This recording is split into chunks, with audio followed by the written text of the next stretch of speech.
teman-teman, bertemu lagi dengan saya Kak Silvi di Biper Pusat Channel. Kali ini kita akan membahas beberapa soal-soal bahasa Indonesia yang sering keluar di ujian nasional SMP. Langsung aja ya. Untuk nomor 1 yaitu materi tentang ide pokok. Nah, untuk materi ini juga sering sekali keluar di ujian nasional. Nah, sebelum kita mengerjakannya, terlebih dahulu kita harus membaca soalnya ya. Jadi lebih memudahkan kita untuk menerka jawaban di bacaannya. Jadi sebelum kita mengerjakan, kita membaca soal, kemudian baru membaca bacaannya. Nah, untuk soalnya, ide pokok paragraf tersebut adalah yang A, manfaat jeruk nipis, yang B, kandungan jeruk nipis, yang C, campuran jeruk nipis, dan yang D, cara penggunaan jeruk nipis. Nah, sekarang kita membaca teksnya. Ternyata jeruk nipis bermanfaat dalam mengobati batuk. Buah ini memiliki kandungan berupa minyak atsiri dan zat yang dapat bermanfaat mengendalikan otot-otot pernapasan yang mampu meredakan batuk. Ya. Adapun cara penggunaannya yaitu dengan cara minum air perasan jeruk nipis yang dicampurkan dengan madu, kecap atau gula sehingga rasa asamnya berkurang. Nah, yang ditanyakan itu ide pokoknya. Nah, berarti kita harus mencari dahulu kalut atau kalimat utama. Nah, seperti kalian ketahui, kalimat utama itu letaknya bisa di awal, belakang, dan campuran. Nah, campuran di sini maksudnya berarti di dalam satu paragraf itu terdapat dua kalimat utama di awal dan di belakang. Nah, kemudian kita terlebih dahulu mencari kalimat utamanya di awal. Nah, yang perlu diperhatikan ketika mencari kalimat utama di awal itu diperhatikan terlebih dahulu di kalimat nomor 2 ya.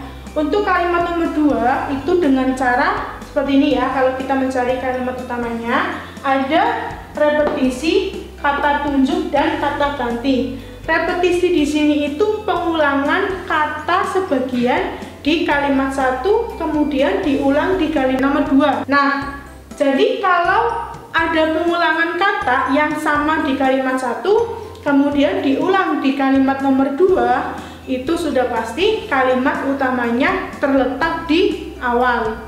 Nah, selain itu juga ada kata tunjuk ya. Kata tunjuk di sini itu ada 3 jenis ya.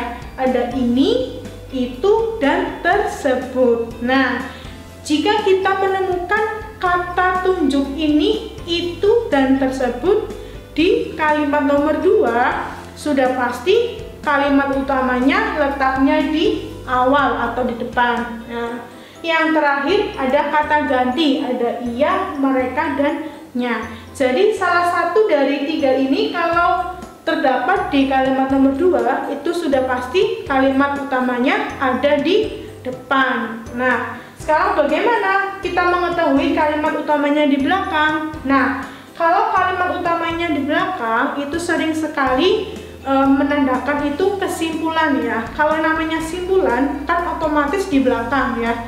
Nah, ciri-cirinya itu menggunakan konjungsi antar kalimat. Ada apa aja? Nah, yang pertama ada oleh karena itu, oleh sebab itu, dan dengan demikian. Selain menggunakan konjungsi itu, juga bisa menggunakan konjungsi penegasan, yaitu ada bahwa, jadi. Nah, apabila di kalimat terakhir itu ada simpulan di dalamnya menggunakan konjungsi antar kalimat, ada oleh karena itu, oleh sebab itu, dan dengan demikian, itu sudah pasti kalimat utamanya berada di belakang. Sama halnya dengan penegasan. Intinya kalau ada konjungsi ini dan penegasan yaitu bahwa, jadi, itu sudah pasti letaknya di belakang. Nah, untuk campuran, kalau campuran ini kan berarti menyampurkan antara A dan B. Nah, kemudian berarti kalau campuran itu ada ciri-ciri A dan ciri-ciri B. Namun untuk kalimat utamanya yang ada dua itu jarang sekali atau tidak pernah ditemukan di tipe-tipe soal ujian nasional. Nah, seringkali itu hanya ada dua jenis ya, di awal dan di belakang. Kemudian kita aplikasikan ke dalam soal. Nah, kita pertama yang melihat nomor 2 di awal ya. Untuk nomor 2 kan berarti dari ini ya, buah ini memiliki kandungan berupa minyak asiri dan zat yang dapat bermanfaat mengendalikan otot-otot pernapasan sehingga mampu meredakan batuk. Nah, di kalimat nomor 2 itu terdapat apa? Kata tunjuk ya, ini. Nah, ada kata tunjuk ini. Nah, terus juga ada pengulangan kata ya, atau repetisi itu batuk. Nah, ini juga ada pengulangan batuk. Nah, sudah jelas berarti dalam kalimat ini atau tes ini itu kalimat utamanya ternyata jeruk nipis bermanfaat dalam mengobati batuk. Namun yang ditanyakan itu bukan kalimat utama, melainkan ide pokok. Jadi ide pokok itu inti dari kalimat utamanya, ya kan? Nah, intinya apa? Ternyata jeruk nipis bermanfaat dalam mengobati batuk. Kira-kira yang mana? Yang A, manfaat jeruk nipis. Yang B, kandungan jeruk nipis. Yang C, campuran jeruk nipis. Dan yang D, cara penggunaan jeruk nipis. Dan ternyata setelah kita melihat kalimat utamanya, itu berarti ini ya, manfaat jeruk nipis. Berarti jawabannya ide pokoknya yang A, ada manfaat jeruk nipis seperti itu. Untuk soal nomor 2 yaitu membahas tentang kelemahan dari karya sastra. Nah, untuk tipe soal seperti ini juga biasanya keluar di ujian nasional. Nah, kan pertanyaannya itu ada kelemahan karya sastra yang terdapat pada ulasan buku tersebut. Nah, kalau kelemahan kan sudah pasti yang kekurangan ya, atau nilainya itu negatif. Tinggal kita itu memahami dari bacaannya. Nah, yang pertama itu penerbit Wayang menerbitkan buku terbaru yang berjudul Sudah Saatnya Menjadi Penulis Hebat. Nah, yang nomor 2, buku ini ditulis oleh Bendy Derajat. Judulnya menarik, isinya lengkap, bahasanya ringan dan mudah dipahami serta bermanfaat bagi pembaca. Dari nomor 1, 2, dan 3 itu belum menunjukkan kelemahan dari buku tersebut ya. Di nomor 3 itu justru malah membahas tentang apa? Kelebihan ya, ada menarik, mudah dipahami, dan bermanfaat bagi pembaca. Nah, yang nomor 4, hanya saja buku tersebut menggunakan banyak istilah akademik yang sulit dipahami oleh orang awam. Nah, tadi kan pertanyaannya kelemahan, jadi berarti kekurangan atau nilai negatif. Kita temukan di nomor 4 ya, banyak istilah akademik yang sulit dipahami orang awam. Nah, ini merupakan kelemahan karena apa? Di sini menunjukkan bahwa buku ini itu banyak sekali kata-kata sulit yang orang awam itu belum memahami. Nah, jadi kelemahannya yang nomor 4, jawabannya yang D. Jadi kalau ada tipe soal seperti ini, kalian tinggal memahami, kemudian cermati pertanyaannya. Kalau kelemahan berarti yang bernilai negatif, kalau kelebihan bernilai positif. Untuk soal nomor 3 yaitu tentang teks prosedur ya. Jadi nanti kalian melengkapi kalimat yang rumpang di dalam teks prosedur. Nah, kalimat yang tepat untuk melengkapi teks tersebut adalah, nah, perhatikan teksnya terlebih dahulu ya. Membuat puding kelapa muda. Langkah pertama, sediakan agar-agar, gula, santan, kelapa muda, vanili, dan telur kocok. Kalimat nomor 2 itu nanti kalian melengkapi ya. Kemudian kita lanjut ke kalimat nomor 3. Setelah mendidih, masukkan agar-agar, santan, gula, kelapa muda, dan telur yang sudah dikocok. Biarkan sampai mendidih kembali, lalu angkat.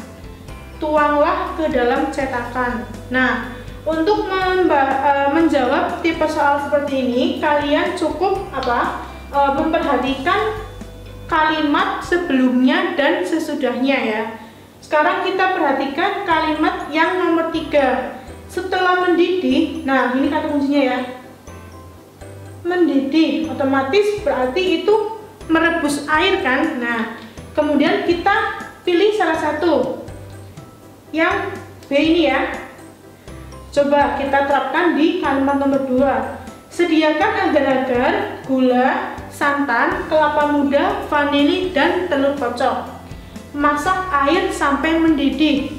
Setelah mendidih, masukkan agar-agar, santan, gula, kelapa muda, dan telur yang sudah dikocok. Nah, jadi untuk menjawab tipe soal seperti ini, cukup kalian memperhatikan kalimat setelahnya ataupun sesudahnya. Jadi yang paling pas itu yang mana? Jadi antara sebelum dan sesudahnya itu otomatis ada kata kuncinya ya, ada clue-nya. Di sini kan clue-nya mendidih ya.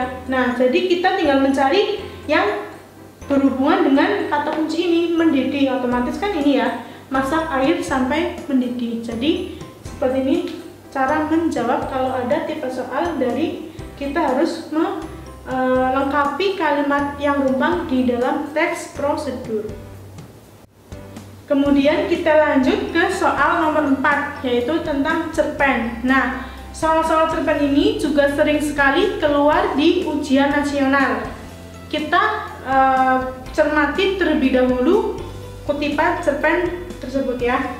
Langit menjadi kelabu, awan hitam mulai tak mampu lagi membendung butiran air, matahari pergi, sinarnya pun tak berbekas. Di samping rumah nada, nampak Dio masih asik bermain dengan merpatinya. Nada tersenyum menatapnya dari balik jendela kamarnya. Ya, tetangganya itu memang sangat menyukai merpati. Bahkan di samping rumahnya ada sebuah kandang merpati. Kandang merpati itu cukup luas miliknya sendiri. Ia biasanya menyebutnya Istana Merpati Dora Dori. Begitu banyak jenis merpati yang ia pelihara, semuanya sepasang. Ada merpati lokal, merpati kipas, merpati gondok, dan masih banyak lainnya. Namun di antara semua merpatinya, merpati lokal berwarna seputih saljulah yang paling ia sukai, Dara dan Dori. Untuk pertanyaannya yaitu latar suasana yang terdapat pada kutipan cerpen tersebut adalah. Nah, untuk menjawab pertanyaan ini kalian harus memahami kalimat demi kalimat di dalam cerpen tersebut ya. Untuk kita mengetahui latar suasananya apa, kita pahami dulu ini kutipan teks cerpennya gitu kan. Yang pertama itu kita membaca dari awal ya, ada langit menjadi kelabu, awan hitam mulai tak mampu lagi membendung butiran air. Nah, kita sudah menemukan latar suasananya. Ini ya, langit menjadi kelabu, awan hitam mulai tak mampu lagi membendung butiran air. Nah, ini latar suasananya. Nah, pilihannya ada mendung, hujan, dingin, dan sunyi. Nah, kalian jangan terkecoh ya. Walaupun di sini sudah menjelaskan langit menjadi kelabu. Kelabu itu kan berarti mendung ya. Tetapi setelah kalimat yang awal itu ada awan hitam mulai tak mampu lagi membendung butiran air. Berarti kan awannya tersebut tidak mampu membendung butiran air, kemudian airnya jatuh ya. Nah, jadi latar suasananya bukan mendung tetapi hujan. Karena ini ya, ini yang paling menjadi pokok paling penting ini latar suasananya. Awan hitam mulai tak mampu lagi membendung butiran air. Berarti kan awannya itu tidak mampu ya, sudah tidak mampu membendung air, kemudian airnya itu jatuh menjadi air hujan. Jadi latar suasananya dalam cerpen ini yaitu hujan. Selanjutnya soal nomor 5 yaitu tentang penggunaan ejaan dalam kalimat. Nah, untuk tipe soal seperti ini juga sering sekali ditanyakan di dalam ujian nasional. Perhatikan kalimat tersebut. Kemarin Dea membeli tahu Bandung dan beras Cianjur di toko Harapan. Kesalahan penggunaan ejaan pada kalimat tersebut ditandai oleh nomor A 1 dan 2, B 1 dan 3, C 2 dan 3, dan yang D 3 dan 4. Dari kalimat ini itu ada 2 kesalahan ya. Coba kalian perhatikan baik-baik. Kemarin Dea membeli tahu Bandung dan beras Cianjur di toko Harapan. Nah, kita menemukan satu kesalahan yaitu di nomor 1. Kenapa kata Bandung ini salah penggunaannya, padahal kata Bandung itu kan menunjukkan keterangan tempat ya. Nah, jika penulisan jenis benda yang menggunakan keterangan tempat seperti ini ya, tahu Bandung, itu harusnya B-nya itu kecil ya. Jadi tidak boleh dipakai untuk menjeniskan suatu objek disertai asal dari objek tersebut. Nah, seperti halnya dengan ini, pisang Ambon. Nah, jadi kalian ketika menulis pisang Ambon itu tidak boleh menggunakan ininya kapital ya. Ini salah penggunaannya.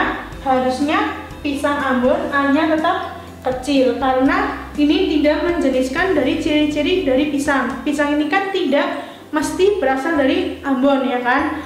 Dari pisang yang lain juga bisa. Nah, seperti halnya dengan jeruk Bali. Jadi ketika kalian menulis jeruk Bali itu tidak boleh menggunakan B-nya itu harusnya kecil ya, tidak boleh kapital. Yang benar ini ya, yang betul jeruk Bali. Jadi C dan B-nya ini kecil ya. Yang terakhir jambu Demak. Nah, itu juga sama. D-nya tidak boleh menggunakan kapital ya. Jadi ini salah, kemudian yang betul jambu Demak, D-nya kecil. Jadi kita menemukan satu kesalahan yaitu tahu Bandung ya, harusnya nah seperti ini ya,